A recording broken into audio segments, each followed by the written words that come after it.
আমরা জানি যে ভারত বাংলাদেশের মধ্যে একটি কি সম্পর্ক বলবো, বৈরী সম্পর্ক বলবো না, সম্পর্কের টানাপোড়েন ছিল একটি।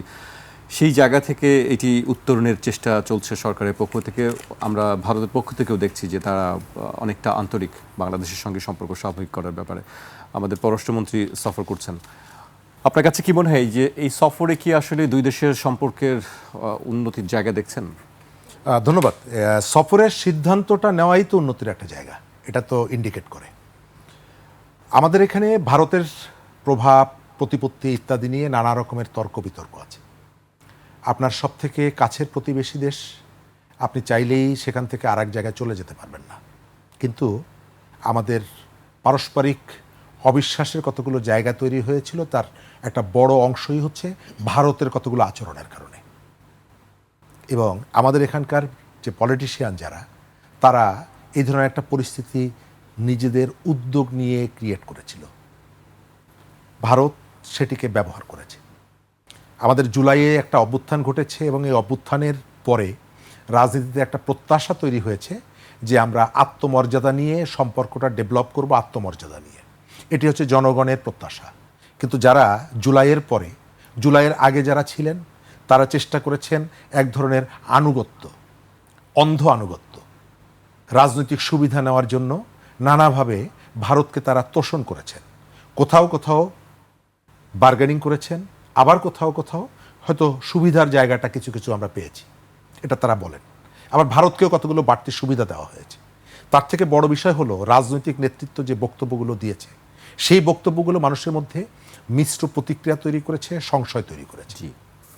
জুলাই অভ্যুত্থানের পরে যারা ক্ষমতায় এসেছেন, তারা কতগুলো অন্ধ ভারত বিরোধী রাজনীতি এখানে এস্টাবলিশ করতে চেয়েছেন। তারা দেশের স্বার্থ, জনগণের স্বার্থের থেকে তাদের রাজনৈতিক স্বার্থটাকে তারা সামনে নিয়ে এসেছেন।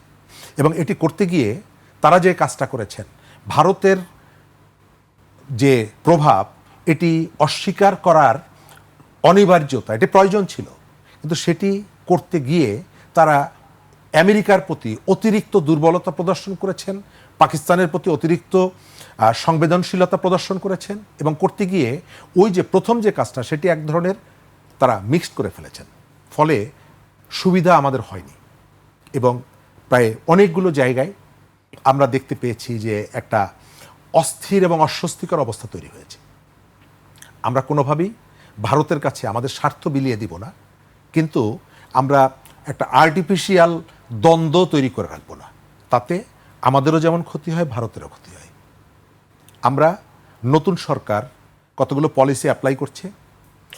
আমরা আশা করব তারা তাদের অতীতের যে অভিজ্ঞতাগুলো আছে, কতগুলো অভিজ্ঞতা কিন্তু আছে।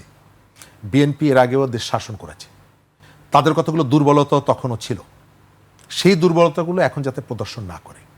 জাতীয় স্বার্থকে ফার্স্ট প্রায়োরিটি, অন্ধ বিরোধিতা অথবা বিরোধিতার নামে যেন নাটকীয় কোনো ঘটনাটা না ঘটে।